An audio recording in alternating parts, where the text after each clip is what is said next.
Welcome guys, it's Israel back today to show you guys how to add to your Angular project the Google sign-in button. And then we're going to authenticate the user using Angular again and .NET with an assist from JWT. This tutorial will be using the new Google Identity Services JavaScript library. So if you guys implemented the Google sign-in with either an older version of Angular social login or use the JS library that ends in platform.js, these are now deprecated. So guys, we have to stay up to the times. We got to upgrade and we got to stay with the latest from Google. So let's dive into how to add the Google sign-in and let's go to the code. And if you guys found this video helpful, I would really appreciate it if you guys dropped a like and subscribe to the channel so this video can spread to many other developers. This video did take me a lot of time to research and execute, so all the support is very appreciated, so thank you. If you guys want to support me further, check out the Patreon, all that stuff, links in the description. Okay guys, so I have created a new Angular application, and this is the application or the client side that we are going to be adding the Google sign-in button. So let's begin just by kind of showing off that yes, we are using, the latest Angular version. We are Angular 14. The next thing I want to go ahead and do is I want to create the two components that we're going to have. And then we're going to start just filling in the pieces that we need to make sure that everything works. First thing I want to do, ng generate component. And we're going to need a login component. And then we are also going to need a log out component. So the login is what's going to contain the Google button, and then the logout is just going to be a little kind of text or header that's just going to say you're logged in, and then there's going to be just a little logout button, and then those are going to be kind of the two views we're going to switch between, just to kind of so you can visually see, oh, we're logged in. This is kind of where it would go once we click login, and then once we log out, we refresh and get back redirect to the page to then re-log in again. So I've created the two components, and now the next thing is I want to install the two packages that we're going to use. I quickly again want to address the Angular social login and the platform.js. So those two libraries are deprecated.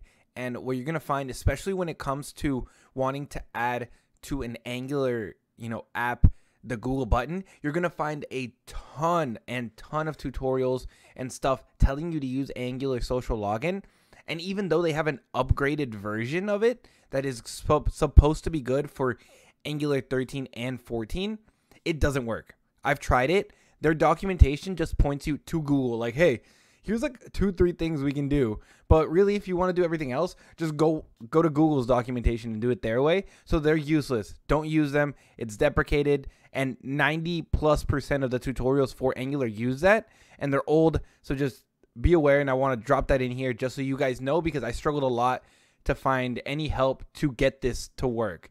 So definitely if you see that, or if you see that platform.js, just know that that stuff is being deprecated as of, I think, March of 23. That stuff's going to go away and it won't work anymore. So, you got to move on to the new library, which is what we're going to be using. With all that being said, though, let's now add the two packages that we have and that we actually use. So the two actual supporting packages is going to be this Google One Tap. This is basically for being able to add Google into kind of the JavaScript that we're going to be injecting into the ng on init for the login component. So we're going to need to add that for sure. And then the other package is just going to be, Angular Material, which is what I use all the time for just doing quick UI, since I'm not the biggest UI fanatic. So I just kind of want to add that in, get that working, and just have a quick little UI so this tutorial doesn't look too ugly. So let's just get this going, and I'll be right back once it's done. Okay, so now that we've installed Angular Material and the Google types, which that is, like I said, is going to be used with the Google sign-in button later. I will show you guys in a second. First, I want to add Angular Material to the project. So I want to add a new folder for Material. And there's nothing special about this. I'm just basically going to be adding the same material module that I use in almost every single one of my projects. It's just kind of a good habit for me, and it just kind of uses the same components that I always use anyway. So I know that I have to then go add it to my app.module. So go to my app.module. Let's add this in up here, and then let us put this in the imports. Cool. And while we are here, I also want to kind of add the routing for the components, and I'm not going to have an interceptor, but I mean, this is where you would kind of do it, but I'm just going to add in my router module. because this is what I'm going to have for my pages. I'm probably going to need to import something. And then this is the logged out component, I believe. The logout component, yes. So that goes here. Just say, let's call this not that. Logout. So that's what that is. Then we have our login component. Good. So now we have this stuff. We have our routes configured. So now let's actually go and start adding the HTML, the styling. So in the logout, all we're going to have is we're just going to have a little header that says, oh, you're now logged in. And then we're just going to have a little logout method. So that's all we're going to have there. Nothing crazy, like I said. And then in our main TS file for logout, all we're going to have is we're going to have that logout method. That logout method is going to have this service that is going to call a sign out external. Basically, all that's going to do is it's going to get rid of the JWT token that we're going to be storing in the browser. In the future, I will be making a video about HTTP only cookies and all of that stuff. But for right now, I'm just going to be using local storage to save that token. If this was a full application, that token would be passed along with the interceptor, put in the request, and sent to the API so that we could validate and authenticate into every other call. So with that being said, let me just import all the stuff that I need here. I have not created this auth service, but we will create it in a second. Import the ng zone just so I can run tasks. And everything is good. So this is basically everything that we are going to need for this, other than this auth service, which I will create in a second. I'll actually just go ahead and create a services folder, not inside of here, inside of here. And I'll create the service in a second. Now let's go ahead and add our login code. Okay, so now we're at the HTML file of the login component. This is going to be, again, very tiny, but I'm going to explain why. So all we're going to have here, let me get rid of this mat card and let me format this a little better. So all we have here is we're going to have a div with a mat card. And then we're going to have a header that just says login below. And the button is going to be here. So this is where the button's going to be. So there are two ways that you can kind of use the new Google library. You're going to see that there is an HTML way and there's a JavaScript way. I started off trying to do the HTML way, but I found that I couldn't control it very easily, or at least in my mind, it didn't make much sense. Maybe if I had more front-end experience, I could have figured it out, but I felt that I lacked a lot of control. And then when I switched to the JavaScript version, it just fit a little bit better in the component file or in the .ts file, and I was able to actually capture it correctly in kind of the Angular and then manipulate everything, run my endpoints, hit my services, and do everything with the values. And I felt that like doing the one where you just literally put the div with the JavaScript button in here, it didn't make sense for me in my mind, so I went the JavaScript way. But just heads up, there is an HTML way and there's a JavaScript way. So that's all that I'm doing here because I'm going to create the button on ng init. And now that we're in the TS file, I'm going to just quickly start adding in everything that I'm going to need for this. So I'm not going to add in the auth service yet because I haven't created it. But so this is the Google One tab. So this is what we're going to be using. This credential response is basically just sets the type of object you're going to receive back from Google, so that then you can actively and actually parse through the different things and actually access that credential, which is the key token that Google's going to hand you back when you're actually authenticated. So that is what the main point of this library. It's to access, what Google's going to give you. And then in my constructor, again, we already have it. We're going to have a router, a form builder, but we're not actually going to use this. It's kind of left over from the regular login, but it's fine if it's there. It doesn't really matter. Then again, we're going to have the ng zone. So now in ng on init, this is what's going to happen. And I'm going to explain the code here because it looks kind of different. It doesn't look like TS because it's not. Okay, so what happens here? On load, your window is going to call this on Google library load. We're going to have this Google accounts. This is going to initialize. And it's the thing that's going to communicate to Google. This is the thing that's going to just know we have to go out to Google using the package, which I'm going to add into the app, into the main app file in a little bit, right after this, so I don't forget. So this is what's going to call that. It's going to use this client ID, which we will get in a second once I finish setting up the UI. This is going to be kind of your key to get into Google. Be like, oh, that is the person we think he is. Now let's give him this Google token back. This auto select basically just means if you set this to true, it just automatically select like the first account whenever you log in with Google. I set it to false because I'd rather allow the person to click and stuff. I don't want it to automatically log you in. And then this just sets if you click off of the pop-up, will it close it or not? And now this callback. So there is two options here. There is a login URI. So what the login URI does is it basically goes to an endpoint. You give it a URL and it will go to that endpoint. So initially, the way I was doing it is I was passing my API endpoint in there. So I was doing this and I was giving it like, oh, /login. And then this was like the API endpoint right here. So that's what I was doing. The problem is you can only do one or the other. You cannot have both of them here. That's very key. You can only do one or the other. But the issue I was running into when I was doing this is I would hit my API, but then I had zero clue what I actually needed to return so that then my Angular project could capture the response. I tried messing around with interceptors. It just became super convoluted. So the best way that I found to handle it was instead of doing this, do a callback. This callback is going to be this handle credential response. You bind it, and then you have this method down here. So this method is the method that's right here. So whenever Google responds back to you with the token, it's going to then go in here. And then what I'm going to do is I'm going to immediately grab this response, the credential, which is the token, and I'm going to go hit my endpoint. And I'm going to try and go hit my login with Google endpoint.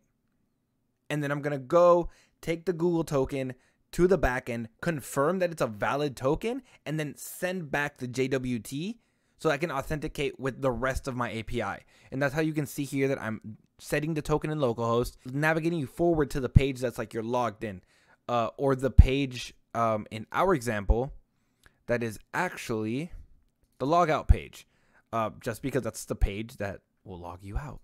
But in essence, in a real world application, this would be like your main page, whatever landing page when someone logs in, that's where you resend them. And then here I'm just capturing any errors and showing them for now. Obviously there would be, better error handling in a real application, but that's just what I'm doing right now. But that's this is basically where you would capture the response from Google. And then this was a nice way for me to just be like, okay, I have the token, now let's go authenticate it. And we'll be doing that in a second once I show you how the .NET API works, because you grab the token and then in your API you can also check that, make sure that's a valid thing before you hand back a JWT and basically give access to the rest of your API to this person. So we have this and we need to make this, but first I want to actually add this package because I've not added this package in to the main component. So let me go back to the index.html and I'm going to grab this script. And this is the kind of the package that I was talking about, the new way that they're doing. So this is what they actually want you to use now. This is the correct way that they want to do it now. This is the modern way. This is everything that they're doing. So make sure you have this and you don't have any of the other packages. So now that we've added this, the next thing I want to do is I want to create the services. So we have all kind of the, everything that's going to be leaving this application, hitting the endpoints to the API and all of that. Let me actually set up my environment with the API URL as well. We can just set that up. Boom. Good to go. Let me just create this programmatically. It'll be a little bit faster if I do that. ng generate service. That's going to be auth. Confirm this is going to create it like I want to. That is perfect. Let's get rid of you. Let's create you now. Okay, cool. We have this. We do not need an interceptor here. And then this is everything that we're going to be having in here. So we're just going to have two methods. Why two methods? Because one is going to be the method that I was talking about. That is the one that happens right here. Once you get the Google credentials, we're going to go out to our API and do everything else that we need to do to actually log the person in. And that's going to happen. Let me now import these correctly, because we needed this in our application. Now that we have this, cool. So let me go back to the services. Let me get the actual methods that we're going to need. import HTTP client, observables. I think it's this one. Get just everything that I need in here. Let me get the environment as well. Cool. So this is everything that we need. These are all the files. These are the endpoints that we need as well. Save all.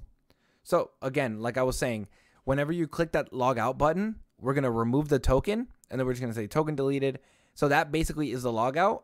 And then, like I said, then that navigates you to the front page, and let's reload, cleans everything out. You're now out of the system because you don't have your token, so you can't hit any of the APIs anymore because you have to be authenticated, and to that, you have to either go through the main login or the Google login. So now that we have that, the other call is, like I said, the one that hits the API. So that is everything that we need. Let me actually generate the application so that we can actually see the UI in action, and I can show you guys kind of what's been going on. Okay, so very quickly before we run the application, I actually forgot to get rid of all the base code that is here. So let me actually delete everything that is here. My mistake. Let me get rid of all this code. Okay, we're good now. We're good. All that code is gone. Okay, so the application is running now after that I got rid of that, but we are getting an error. Let me see what the error is. So it's saying HTTP client. Okay, so I think I might have forgot to add a few things to the .module. Let me check that. I need to add the HTTP client module, I believe. Okay, so I think that might fix this.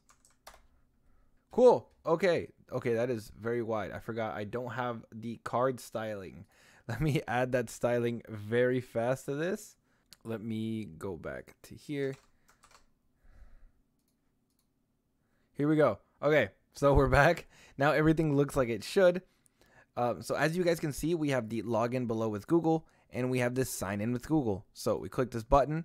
It's not going to work. Why? Because we do not have this client ID. So I need this client ID to be able to open up the pop-up correctly, but I just wanted you guys to kind of just see the UI. So this is what's going on right here. Log in with Google, and we now have the Google sign in button appearing. So I'm going to show you guys how to actually register your application on the Google Cloud, so you guys can get that client ID so you can use it when you're logging in with the button, so Google knows, as well as you need it in your app secrets in your API. Okay, so first things first, you want to open this console.cloud.google.com. So this is where you want to go. You want to see something like this. So I've already created a few projects before, and I've used this for some other client stuff. So this is what you guys want to open. You want to see something like this. The first thing you're going to do is you're going to go here, click new project. So whatever you just want, JWT client YouTube. Organization does not matter. You get in here, and then it's going to take a sec to create your new project. Okay, so once you click on the project you just created, you see it here. You're going to open the hamburger icon. You're going to go over here to APIs and services, and then let's begin with the OAuth consent. So basically for here, internal, external, you're just doing external because one, we're testing, and we don't have like an internal company policy or whatever.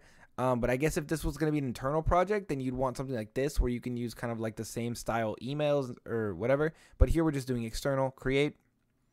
So now again, same information that you just put.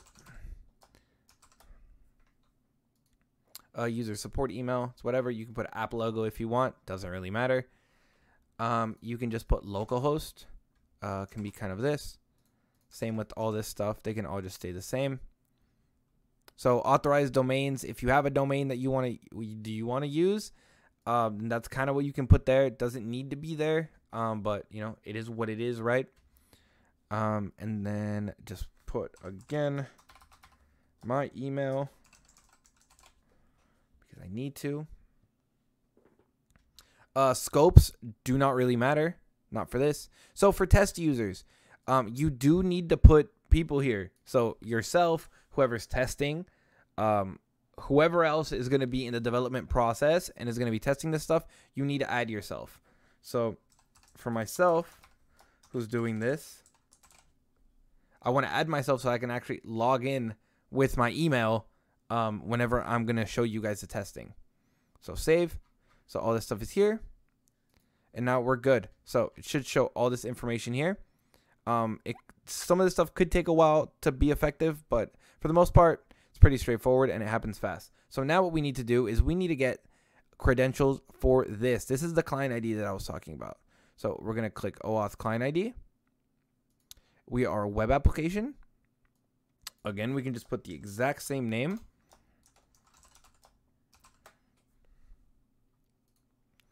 And now you need JavaScript origins. Okay, so the key here for the JavaScript origins is that you do need to make sure that you put the localhost with the port, but also just plain old localhost.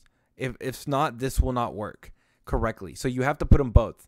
So obviously for Angular localhost, you're probably, 4200, but also we need to add just plain old localhost. Both of these.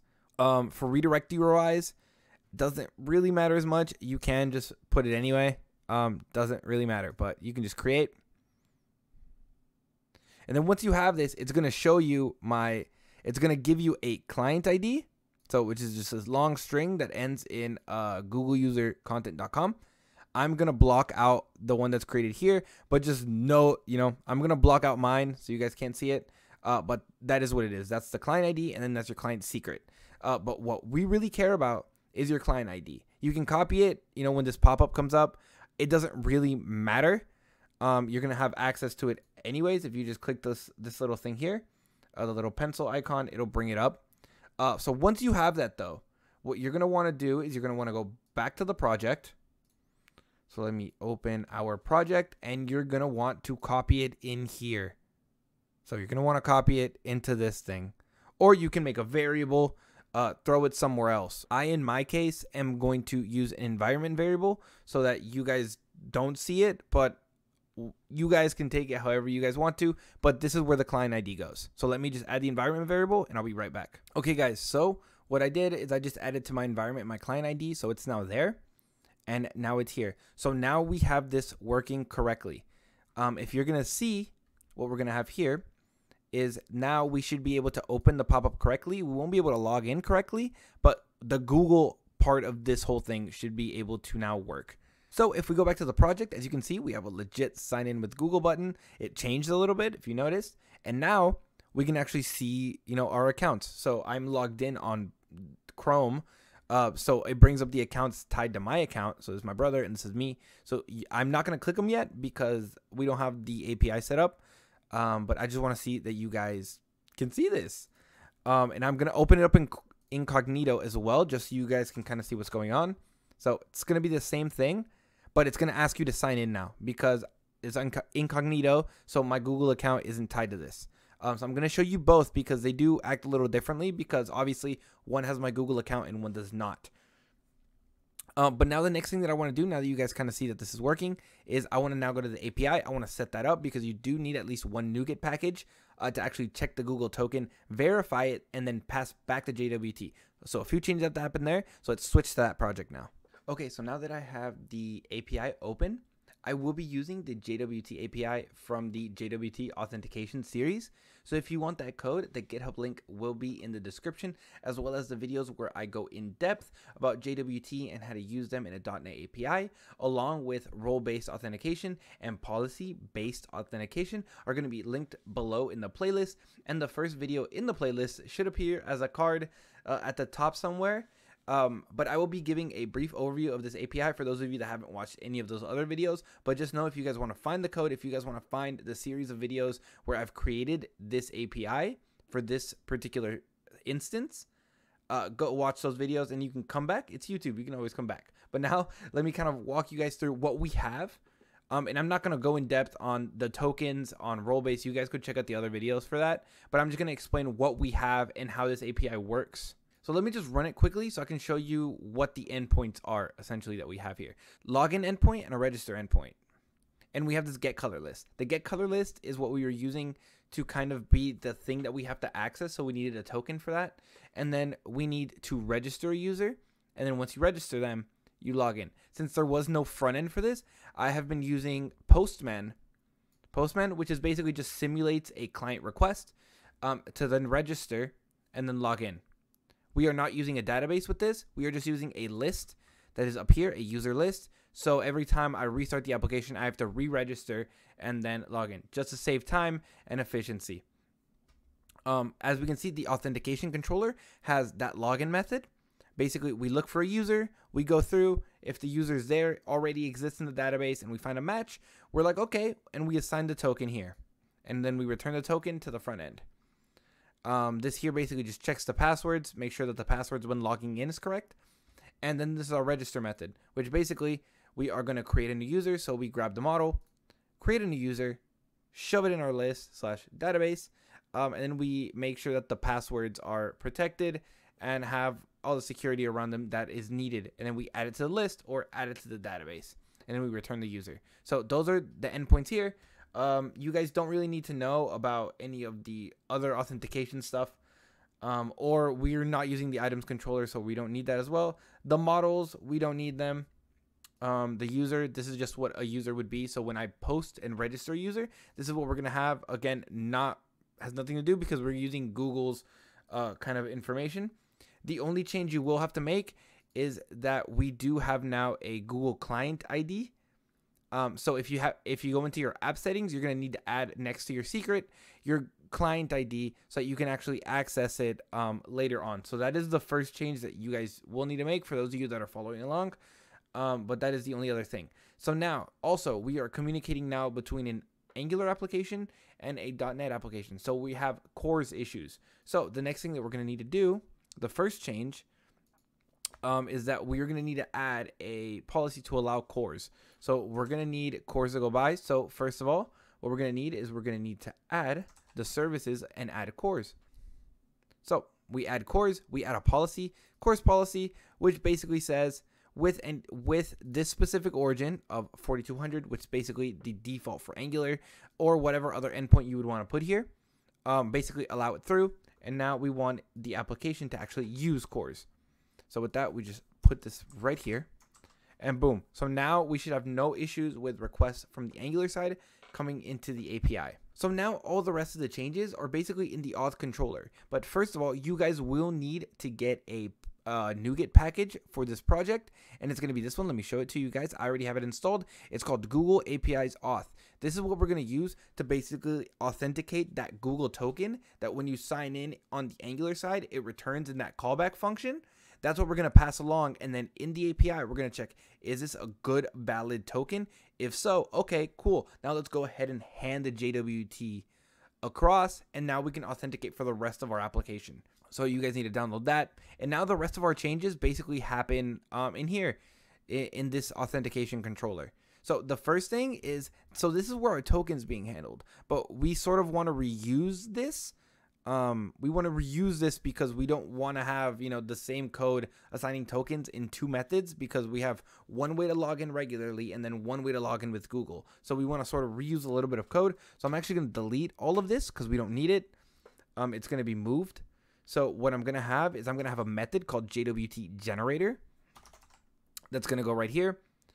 Basically, I just moved all the code from the JWT into this method. And then this method is actually going to be placed inside the OK. So what's basically changed? Basically, I just moved the token stuff out. So once this person is logged in, that means we found them. So we're good. The user was there. The password was fine. So now we can just hand them their JWT token. And that function continues to work exactly the same. But now we can reuse this method, which is kind of what I want to do. So now we're going to have a secondary method. So this is going to be where we're actually going to be doing the signing in with Google. So we have another method. It's going to be called log in with Google. What's going to be happening here is there's a post async as well. So right here. So this is the credential that I said we get back in here. So once we are in our login component. So right here, in this callback function, this is that credential right here that we're passing in.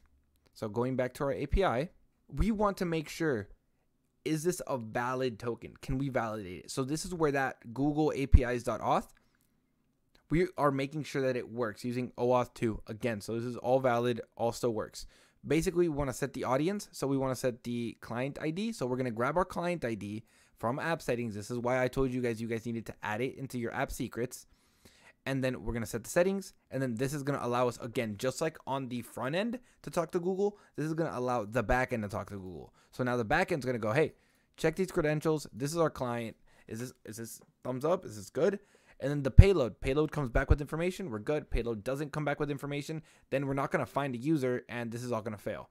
So, but the payload should come back. It should come back with the name of the person, first name, last name. So we're just going to use that in our example to find our user. And if so, then everything happens just like this. We're going to pass in our user, give the token, and then send the token back. Error, bad request. But that's it. This is all the changes that we have to make this flow work. And I will add a few breakpoints here just so that we can kind of make sure that everything flows correctly. But now let's dive into actually demoing what we have. So I want to demo for you guys. Again, remember that I have to register using Postman, and then I will actually do the logging in. Okay, so my API is now running. Everything's good here. In the background, I still have this is still running as well, I believe. Let me just confirm. Yeah, it's running correctly. So first things first is going to be I'm going to register. So I'm going to register myself with a role of HR with my birthday. This is creating our user, but essentially this is just going to create our user in the database. Again, if this was a real world, you would have a regular way of registering, or you could also create an account using Google. Those are two different things, but this is the sign-in portion. So we're just going to create our person. They're created. Cool. Okay, so now this is the moment of truth. Can we sign in with Google? I put a breakpoint here so that we can capture this response as well. So I hope that we can do that. And there's going to be breakpoints in the database as well. So I'm going to try and put some debuggers so we can kind of see what happens here. So going back to our application, we should have this. Hopefully it stops.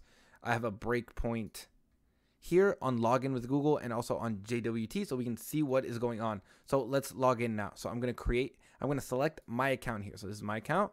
I'm going to select it. Do I want to confirm that I want to sign into here? Yes, of course. This is the tutorial. Confirm. Cool. So we're already in. As you guys can see, we are already hitting that callback. That callback already hit. That is what we have here.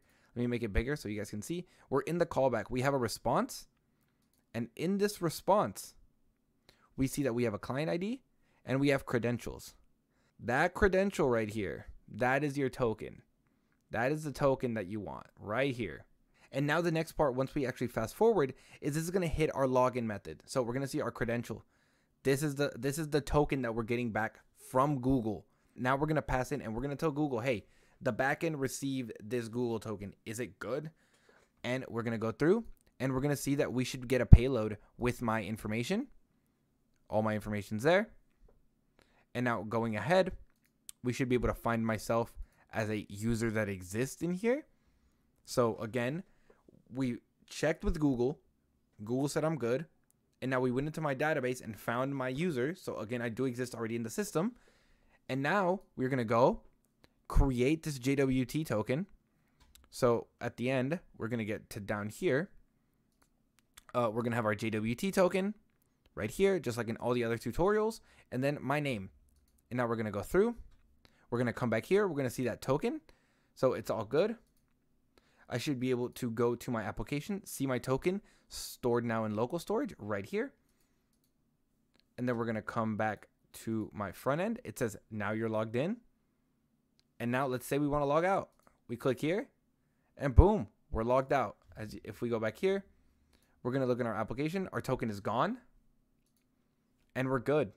We're good. We were able to log in and log out. And when we logged in, we got that JWT token back. So now I'm going to show you guys an incognito, how that looks. But it works slightly different just because it doesn't have a Google account saved to it. So now we're going to do the same thing. This is actually going to ask me to sign in. So I'm actually going to sign in with my account. Password's already there. Continue. Two-factor authentication. Everyone should have that. So I'm going to confirm that, yes, it is me that I'm trying to sign in. So now you can see immediately went all the way to log in here, hit again I have credentials. I'm still logged in as my user, so everything should work the same way. Everything should be exactly, we already got the token. The next step, I should have the token. Yes, now we have the token. And we go back, and again, on incognito, we're logged in now. We log out, and boom. So again, that is how you do it with incognito. That's how it's going to look in incognito. That's how it's going to look in your personal one. But that is the code to be able to sign in with Google. And again, I want you guys to remember that it's not as much signing in as much as you're asking, instead of just worrying yourself about who the person is that's trying to log in, you're asking Google for more information to authenticate you, to give you that Google token, so then you can give them your JWT. But that is it. That is how you do this. This is the most modern 2022 way that I found with Angular 14, a .NET 6 API using JWT. So I hope you guys enjoyed this. Again, if you guys enjoyed this video, found it useful, I worked really hard on this video, please drop a like and subscribe. And if you guys want to learn more about JWT and get into that whole series of videos that I have based around the API that you guys saw me use here, well, check out these videos right here.